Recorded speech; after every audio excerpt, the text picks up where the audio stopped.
Okay, so today, this one, and I said this the other day, is probably conceptually the most difficult topic in the course. It's not, and it's, well, you'll see why. We have to think backwards. What? What's all going on? What's funny? What's funny? What did I do? Did I wreck something? No, his back crack was way better than mine. That's all. Okay. Very serious topic. Okay, that's it. That's good.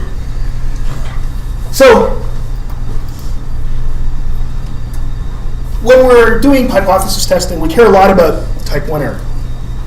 Right? That's our thing. In fact, we set it. We set the alpha level, right? We set it usually 0.05. We talked the other day about how that makes sense to use different alpha levels. Like, say, public health, you might want to use 0.1, 0.15. Something where you're saying that, I don't know, there's psychics, you might want to use 0.0001. I don't know.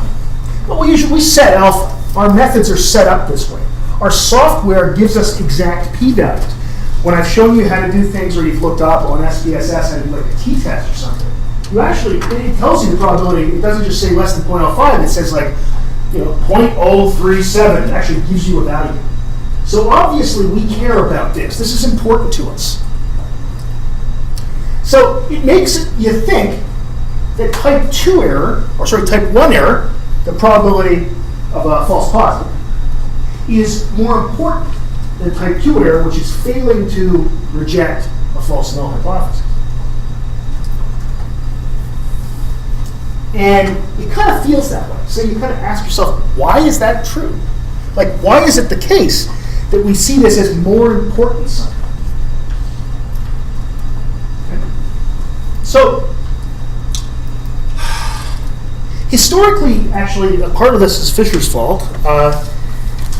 Fisher actually, we all think of the null hypothesis as a straw man, right? The idea it's something you're setting up to reject. That's what really, think about it. When we say there's no effect or there's no difference between two groups, we don't ever believe that. Right? So in sort of argument terms, we think of it as a straw man. It's something we're setting up to tear down. Whereas Fisher actually believed that the null hypothesis was possibly true. So he thought of it actually as one of two possibilities, which is a different way of thinking. I realize it's somewhat subtle. So he was actually thinking that as, nothing happened. We always think something happened. Or we wouldn't do the experiment. So partially it's that, I think. All of our methods are set up that way, which is kind of obviously, well, not kind of, it's completely circular. I'm saying, why are our methods set up that way? Why do we care about it? Because they are. But frankly, it's true. Everything is set up to minimize type 1 error. That's because we set it, and we care about it. Even though we almost always set it at 0.05, which is sort of a weird tyranny of that level of significance, it's still something that we seem to care about a great deal, to the point where all the math behind this works that way. And it's easy to set up the null hypothesis. It's easy to set up a straw man and say there's no difference between these two groups. It's easy to conceptualize, isn't it? Because it's easier for me to say nothing happened. It's hard for me to say something happened and it's this. We think we know what that is when we set up the experiment, but we don't know that for sure. So if we're going to compare something happened and it's this to nothing happened, that's a sort of sensible comparison we're making. Okay? So I guess those are some reasons why.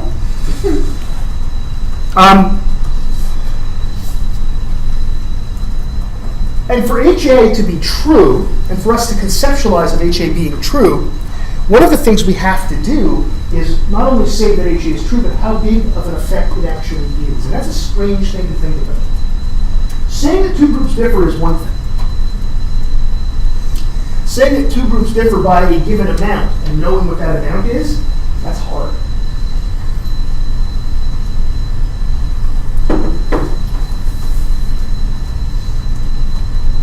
Right?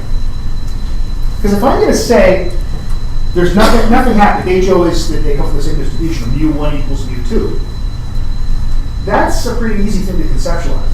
To say that HA is just they're not different. So that's all kinds of anything else. They're not different. But to actually know what HA would be, to actually know what it would be in real life that there's an effect, you actually have to know how big the effect is.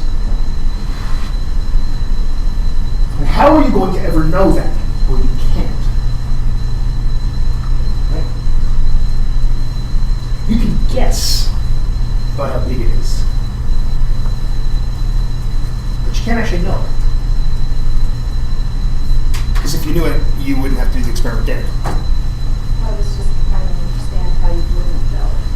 Like, Okay, you got two groups. Let's take an example. You've got two groups, and one group, I don't know, we'll divide the class in half here. So you guys here, and then you guys here. And I'm going to say that because you're closer, this group here is closer to the natural light, you're going to do better on a memory test. I am making this up, and it's a ridiculous idea. But let's just say that I'll give you a list of 20 words, this group here, this group here. And you guys, the null hypothesis is there's no difference. Yeah. The alternative hypothesis is there is a difference. Okay? Now, if I know how big the difference is, to actually know the alternative hypothesis, how big is the difference going to be?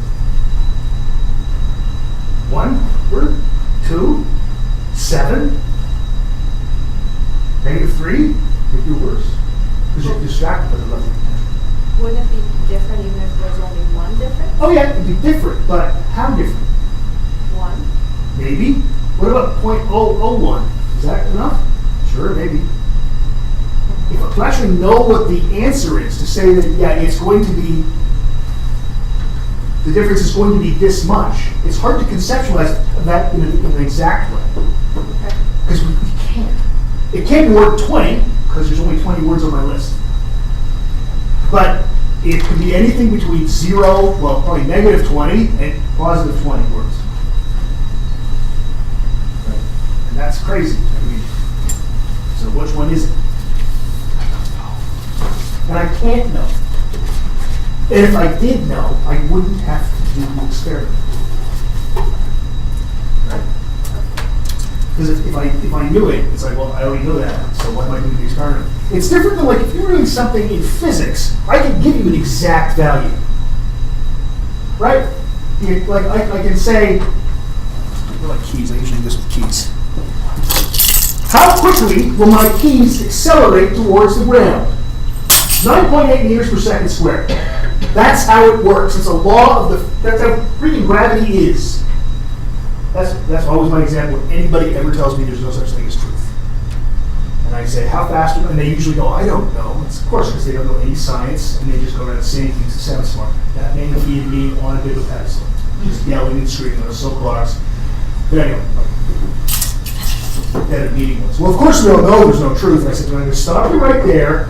How quickly did my keys just accelerate? This guy looks at me and goes, I don't know. I said, no, I knew you didn't know, but I can tell you how quickly. Anyway. If I go to Mars, which is 1/10 our gravity, I think, is that right? I'm just going to make that up. Let's say it's 1/10. Okay. I can tell you exactly how quickly my keys will accelerate. Fine. But we're not dealing with physical laws at, well, at a very deep level. You know, so we aren't really dealing with that. We're dealing with things, especially like the life sciences. In biology and psychology, typically we can't make super precise predictions like that. Right? And this is why in, say something like physics, they can do an experiment and say it should come out like this or like this, and they got 2 sets of numbers because things are just much more exact. That's all. Because it's easy science in some respects because the models are better. Right? When you're doing something that's fuzzy, like psychology, like life sciences generally, when you're doing something fuzzy, you now and then you get something that's super predictive. I worked on a project once and we explained 99.7% of the variance. Yay, that was pretty great. Usually the world doesn't work like that. Usually we're like, they're different, and we're okay with that. Sometimes again, if you look like population biology, because very often you go, okay, that's pretty precise, or genetics for proportions. Other times, though, when you're looking at sort of more things about behavior, you're looking like things in behavioral ecology, a lot of times, for example, you look at a graph and people will say, clearly that's this kind of function. And you look at it and go, that's what you think. So we don't. It's not usually that precise. So we can't do that in the more in the life sciences generally. Because you do it in chemistry too, you get pretty precise. It's harder to do in biology and psychology because we've got these. We're dealing with living systems that have so many variables. Okay, that makes sense. Yeah. Got it. So we can't make precise predictions about an alternative hypothesis that we can, especially in Newtonian physics. So, in the best of all possible worlds, we'd minimize alpha and beta, the probability of a type 1 error and a type 2 error, which would then maximize power. We want to find out if a difference is there, we want to be able to detect it. That's our thing. Okay? Power is the probability of rejecting HO given HA is true. And again, we never can know this. Because if we knew it, we wouldn't have to do the experiment. So the probability of rejecting HO given HA is true. Okay, here we go. Here's a picture that is worth at least 1,000 words.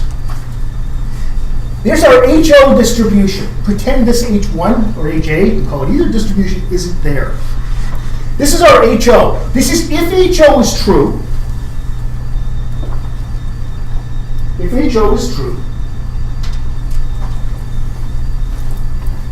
we're going to make a false positive alpha percent of the time. Right? Alpha.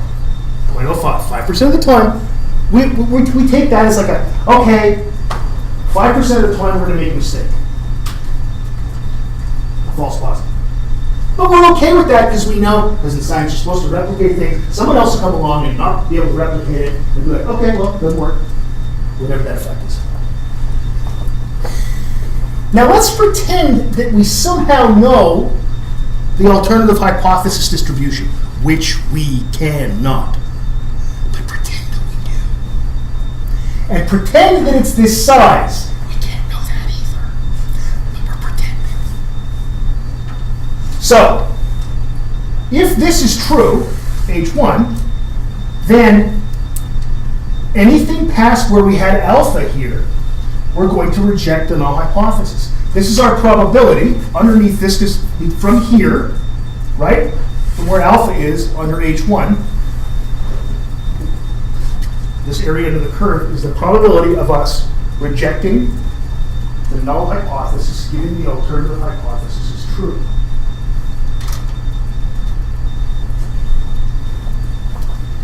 Here's the probability of a type 2 error, the probability of us failing to reject the null hypothesis, even though the alternative hypothesis is true.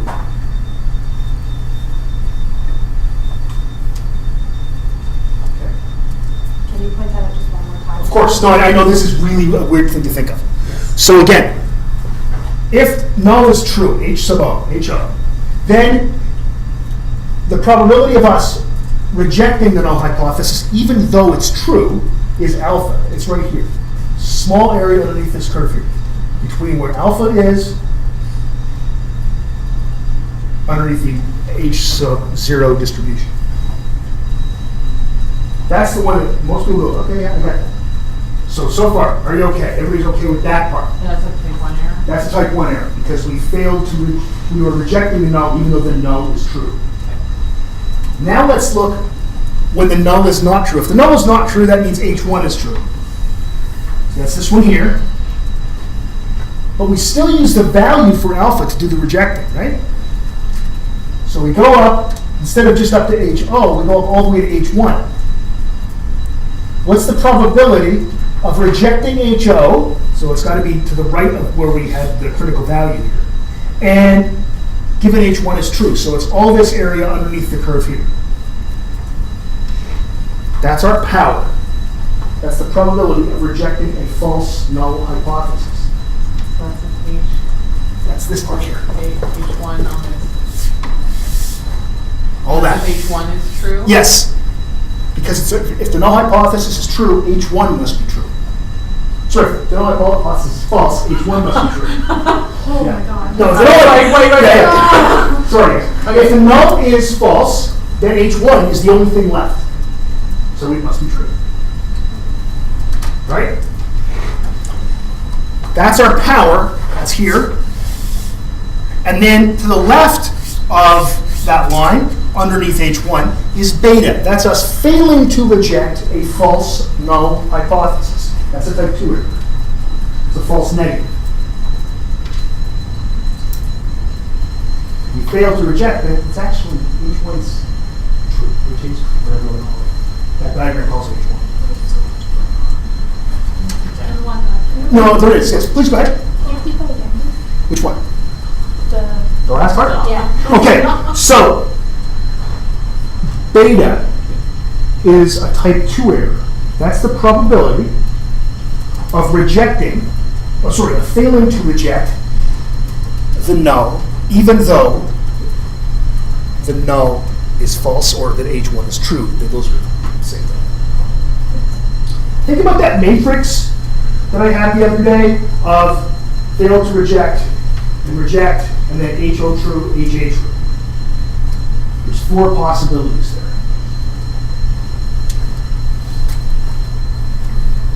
Other questions? Is this starting to make some sense? Please go ahead. So the power is the probability of H1 being true. And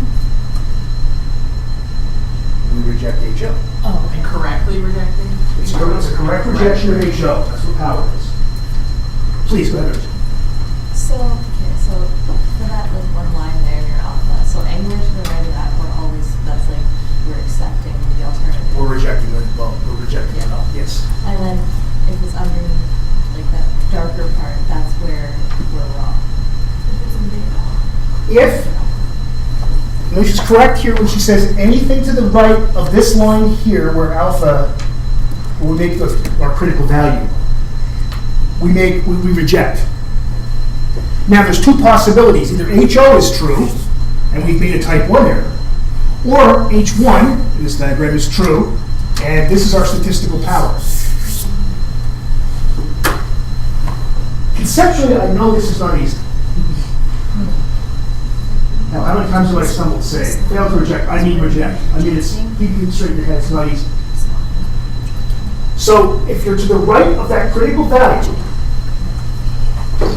if you're to the right of this critical value here, and if you're watch this on the video, this is not helping because I'm pointing at the screen. To the right of that critical value, we are always rejecting HO. There are 2 possibilities. HO is true. We've made a mistake.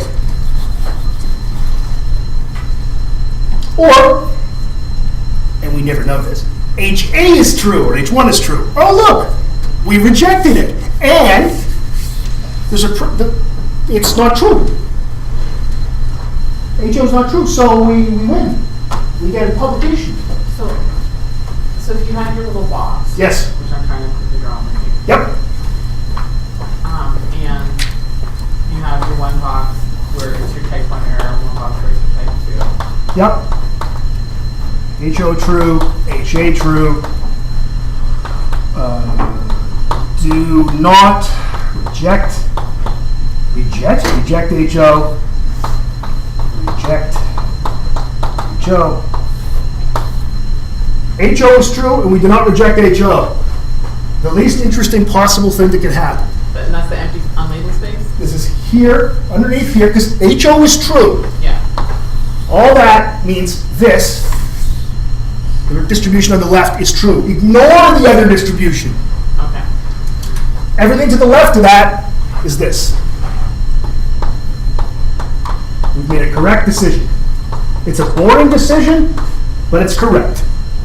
It's the decision that nothing happened. And nothing really does happen. Okay. Now, we're going to still be underneath HO. Yeah.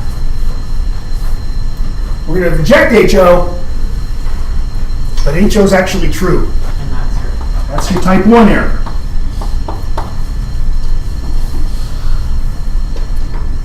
What if we reject HO?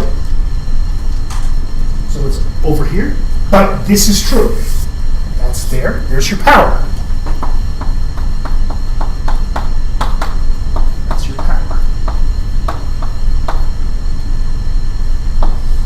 And what if we fail to reject, so we get a value over here, but it's actually true. That's a type 2 error. Hey.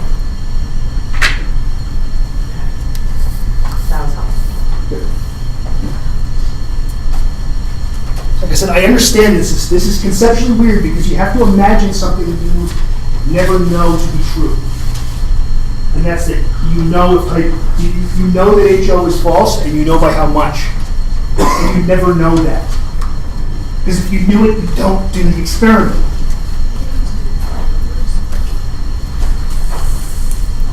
Let's just put this over here for a second. How would you increase the power? So how could you increase the power? We're about something simple. Actually, two-tailed test does not increase the power. It decreases the power. A one-tailed test increases the power. Would you increase your significance at all? You could play with that. So how do you mean when you say it?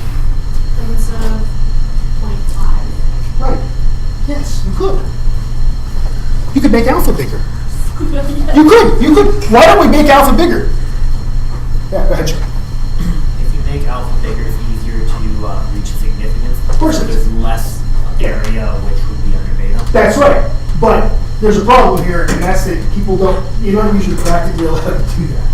You can do it under certain circumstances, such as public health. We don't care so much about false positives. If we say that cigarette smoking inside is bad for people who don't smoke, or that you should have oil in your water, they tend to use very much higher alpha levels, and that's fine. I'm all for that. I don't care that, the inconvenience of people who smoke having to go outside, or the inconvenience of boiling water. So false positive is another way of saying a type 2 error. No, false positives are type 1 error, I'll say one. right? Let's say you're pregnant and you're not pregnant. Okay. By the way, I pitched our idea of the crying, either a baby or a mother, for our pregnancy test idea we had. My wife thinks it's gold. I'm just saying, we made visits. So I throw the test mark there on her. So, we can make alpha bigger, but we practically can't.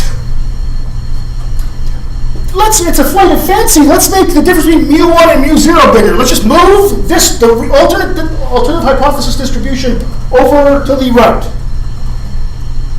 We can't do that because that would make us gods, but theoretically one could. Practically one cannot. Let's say that there's the difference between the two groups is 2 words. No, now it's 7. Well, it's going to make it easier to find a difference, and we can't do that. It's practically impossible. It's technically or theoretically possible. Now, one of the things we could perhaps, here's another idea. What if we made these, don't change the mean differences. What if we just tightened up these distributions?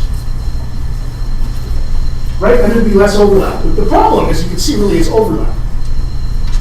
If the distributions don't overlap, there's no problem. Right? So why don't we just tighten the distributions up? And you're going to say, well, how could we do that? We can't magically change parameters any more than, for variance, any more than we can magically change the parameter for mean. And you're right. Except that, remember, we're not dealing with the parameters themselves. I don't know what this extra point here is, but let's pretend there's something there. It's very important that everyone watching on YouTube is missing. So, by the way, remember how that formula didn't show up? It shows up on the YouTube video. Something weird happened. Really wacky. Anyway, we can't change parameters, but we're not dealing with parameters. We're not dealing with parameters of individual variables. We're dealing with parameters, the variance of the sampling distribution. Wait a second. We get less overlap. Sigma squared sub x bar is a function of n. Right?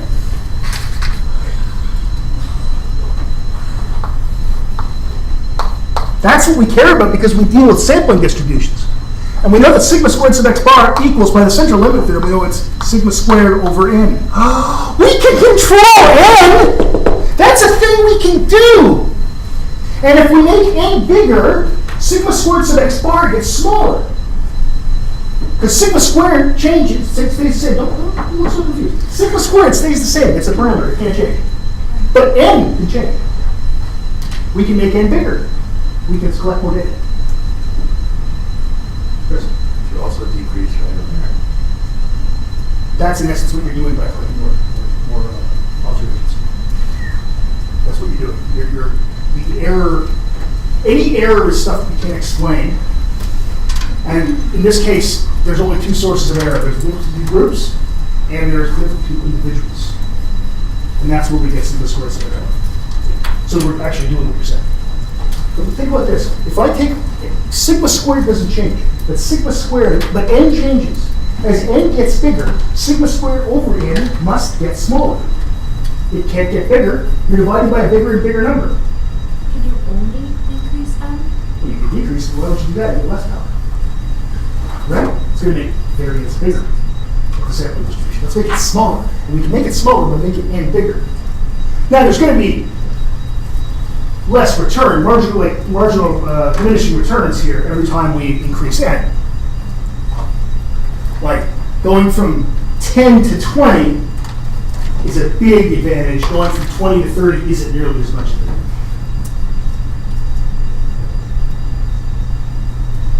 So that's something we can actually control. And n is the Number of observations. number. That's the one thing that we can change. And we can actually, it's practical and theoretically sound. We can actually just change the number of subjects, get more of them. And so, because this thing stays the same, sigma squared, the n changes, which makes sigma squared sub x bar a smaller number, which means the variances, the two distributions don't overlap as much. Okay. Question? Okay. So, any effect, the size of the effect, like the difference, is mu1 minus mu0. It would be mu sub a minus mu sub 0 is the difference.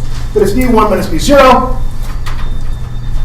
We have to standardize this because sometimes there's going to be overlap between distributions and sometimes there's not. Okay? Or there's less of them. So, the difference, this difference, we're going to say it's mu sub 1 minus mu sub 0 divided by sigma. We're just dividing by the standard deviation. Okay? It's the same thing we do, actually, when you think about it, it's kind of like a Z. Okay. We're just going to get standard deviation units. Now, it's interesting here because you might ask yourself, how did I get here? Sorry, I just went all talking heads on myself there for a moment. It's just not my beautiful wife. How are you gonna?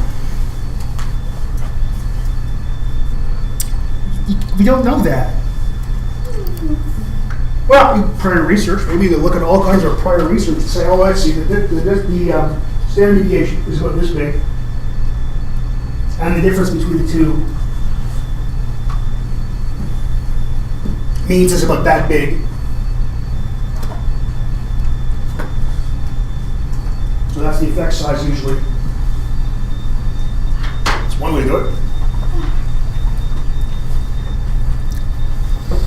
Because you're going to have to sort of guess that, right? But a better question, because we really can't know this, a better question is, how big is big enough? How big of a D do we need to be happy that we found something? How old are you guys? Old enough to What grade are you guys in?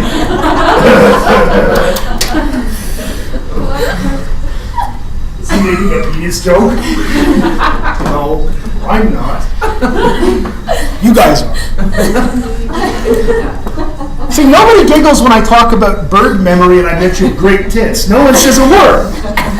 Okay, I did. Oh, you did? And animal cognition. Yeah, okay, you yes. did. Okay. And how Iran has great tits. Did I say that? Yeah. Because they do. These are perfect as they're red. Yeah. They are. Blue tits, cold tits, marsh tits, Siberian tits, blue tits. All tits. Nothing tit mice. I've told you the story about doing that search that time for that book.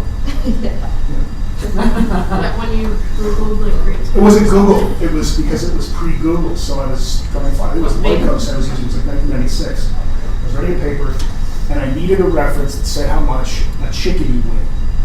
I knew how much a chickadee weighed, but I needed to put it in the paper. I knew they weighed 11 grams. Like that's how much chickadee was. Between about 9 and 12 grams. They don't vary a lot. I knew if I had a copy of the book, British Tits, I knew it's in there, but I didn't have a copy. So I thought, well, I'll search it out and I'll find the information about the book. This is pre-Amazon, so you couldn't just search for a book. We didn't have it in our library, so I thought I'll just do an internet search. So I went to, I think it's Lycos at the time, or Site, or any one of these, and I typed in the words British Tits. Because that's the name of the book. And I'm writing, so I'm not even thinking about it. I got one computer here that I'm writing on, the other computer is my work computer, and you can imagine what's coming up at this point. That's a big one. Yeah, and then William Osai, geography prof, he puts his head in to say something, and he goes, oh, no. And he just walks away, and I said, no, for this! And of course, that didn't help at all. Didn't help. I bet he's forgotten that, so I don't, but every time I see him, and I've worked with the guy for 20 years, I think, I wonder if he thinks I just look bored. What I was doing. I then eventually went with British Tits book, that didn't help. I emailed somebody, said, who wrote the book? And then I got everything back, and it was fine when I found everything, it was good. So, anyway, how big is big enough? How big a difference do we have to find before we're happy? Like, if there is a difference between the two sides of the classroom in your memory, what if it's only 0.1 words? Does it matter? Remember I talked about practical significance the other day. We probably don't care. So, Cohen has this idea of how big an effect has to be and tells you how much overlap there is between the distributions, Cohen's method. So what Cohen calls a small effect has a D of 0.2, 85% overlap. A medium effect, 0.5, is 67% overlap. That means 2/3 of each distribution overlap with each other. And a large effect, still more than half they overlap. So you take a look at that and you say, what am I interested in? And usually people say 0.5 because it's medium, it's somewhere in the middle. Okay? And that's just convention.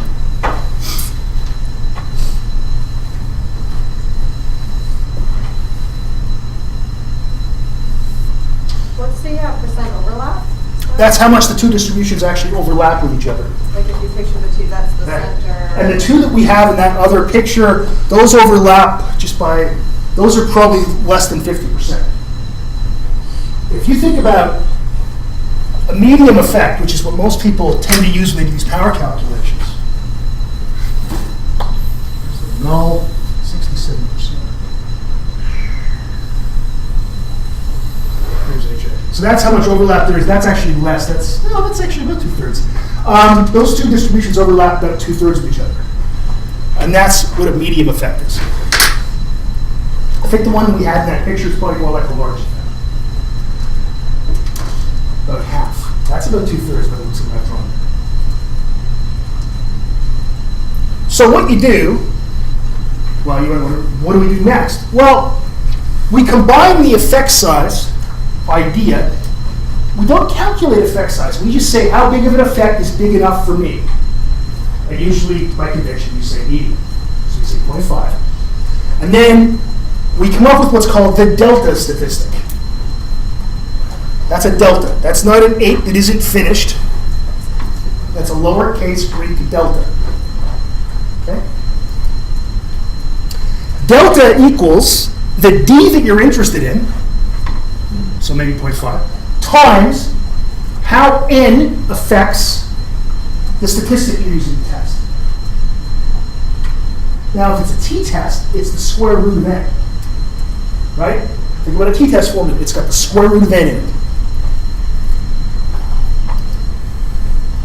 So f of N is how N affects a given test. So for a t-test, as I said, f of N equals the square root of N. I was being lazy and I didn't make a square root sign. That's not check mark N bar. It's supposed to be root N. Okay. Look at the t-test formula. You know it has at the bottom sigma, S over root N. So root N is what we care about. If it's a different kind of test, analysis of variance, it's going to just be N. Because it uses N, not square root of N.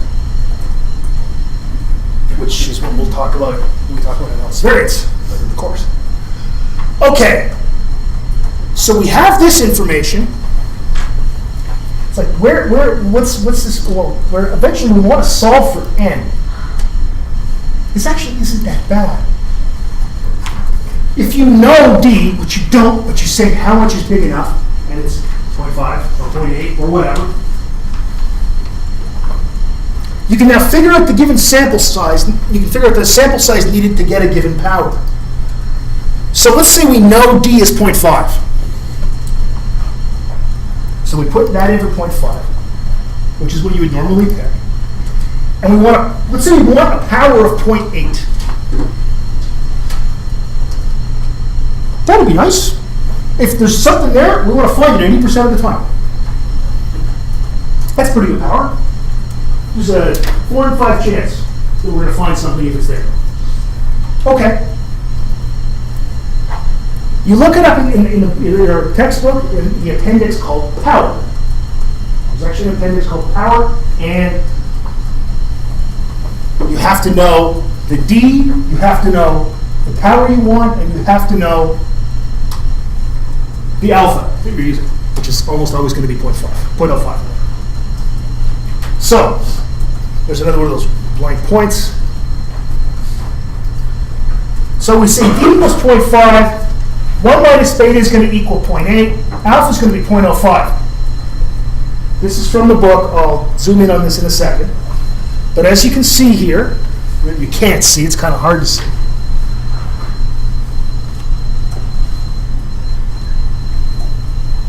We're going to know all these things, and this is going to tell us what delta equals. Let's just get rid of this stuff and zoom in. Okay. So, 0.8, our delta is going to be 2.8. It's just reading something from a table. And we're just going to do some simple math. Where did that come from? Is that another formula? No, I just rearranged something. And I squared it because I don't want square root of N. Right? Remember before, we have the these deltas. Delta equals, right, D times the square root of N, in our case, right? We want to isolate N, don't we? Because we want to just find out how many subjects we need. So what we're going to do is we're going to go, we'll square this, so delta equals D squared times N.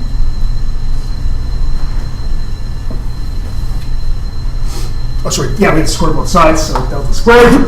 And then that means that N equals delta over N squared. It's just rearranging. You did this in grade 7. It's just algebra. Okay? Been a long time, but I've just rearranged things to isolate N. That's all I've done. Nothing magic. And the last one is the delta over D. It should be over D. Yeah, you're right.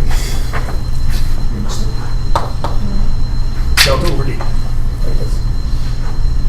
I looked up, I said I want a 0.5, I want a 0.8 power, and a 0.05 level of significance. I looked it up in the table and it says, your delta's 2.8. So I put it in the formula, I I take 2.8, divide by 0.5, and I square it, and I get 31.36, which means I need 32 people. That's all that is literally that simple. So for a t-test, a simple one-sample t-test, and I want to find something with 0.8 power, and I want to have 0.05 level significance and a 0.5 effect size, I need 32 people to find it and have that power. That's really all you do. It's that simple.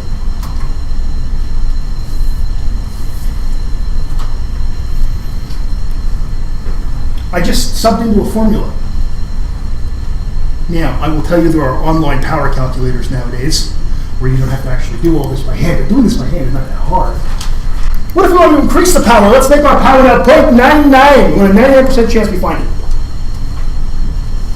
So now when you look it up, we now need 4.2 for our delta. Wow. Everybody now laugh because it says 420, because this is what the level of maturity is for. So,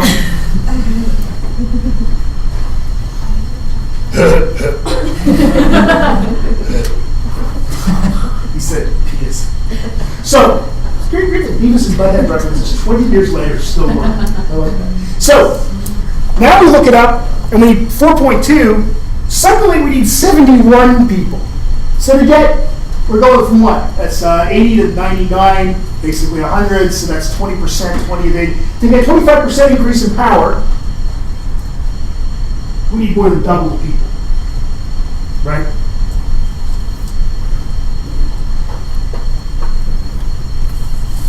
Any good stats textbook, like the one you have in this course, or a graduate level stats book, the one I have called Experimental Design for Kirk, it actually has graphs in the back, like charts you just read and you say, the effect is this big, or is it literally just a curve, and you go, oh, I need that many people.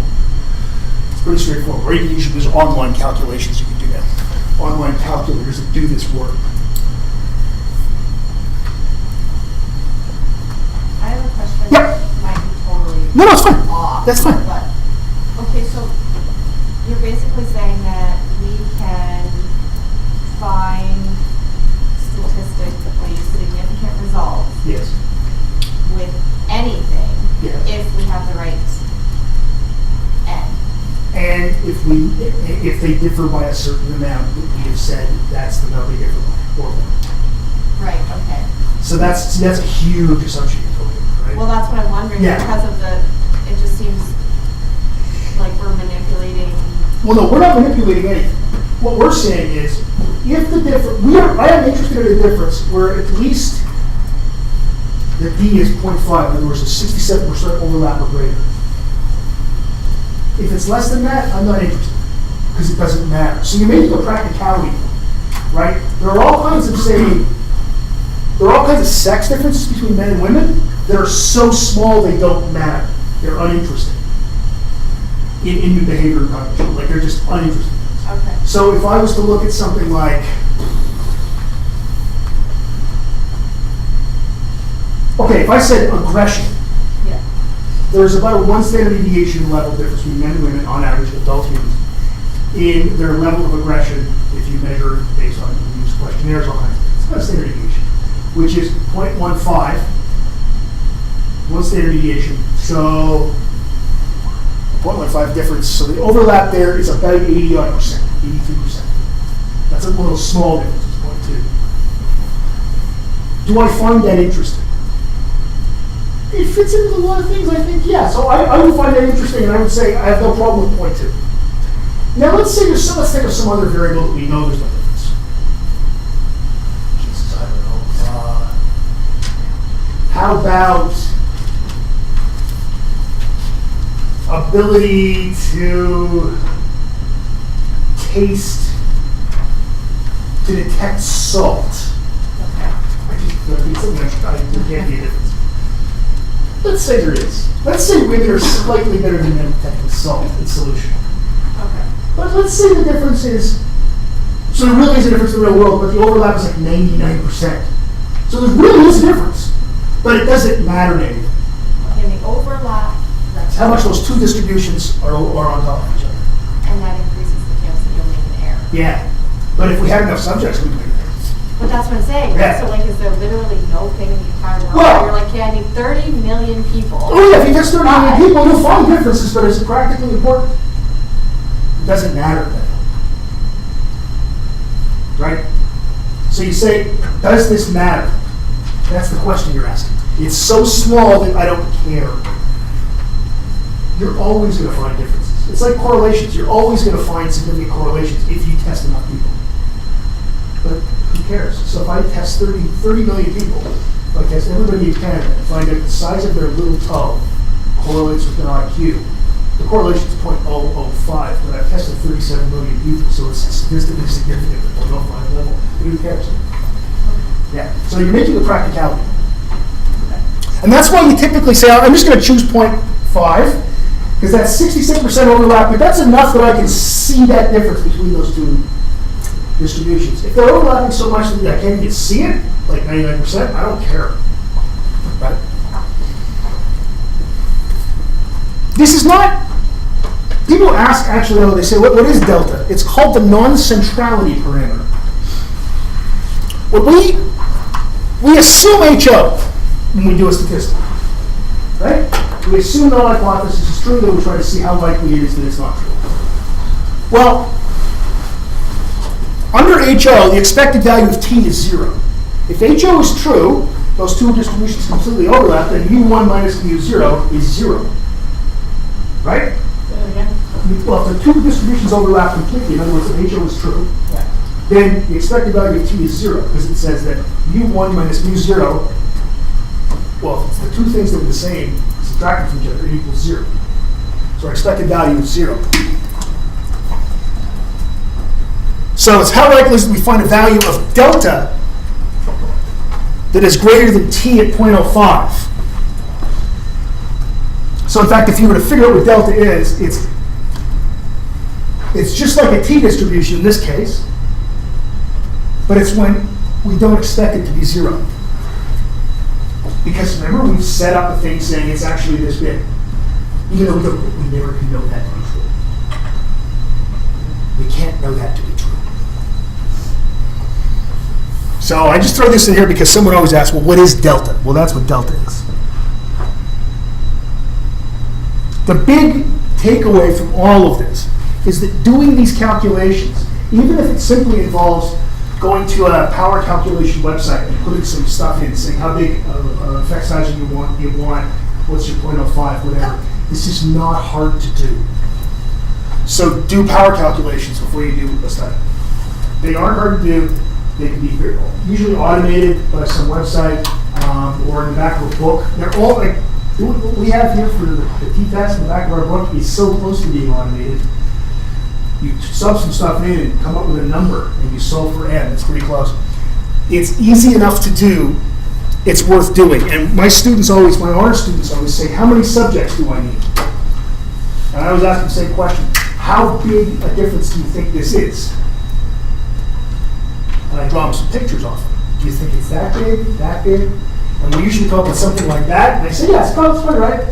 So that's an effect size of 0.5. And I say, you probably need about this many people.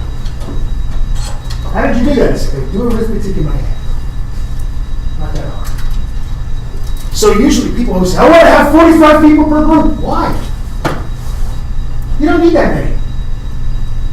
It doesn't help you anyway. You know, I don't know.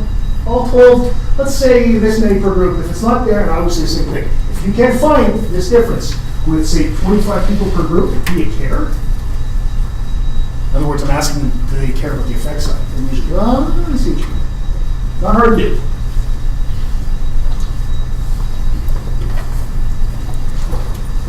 All right.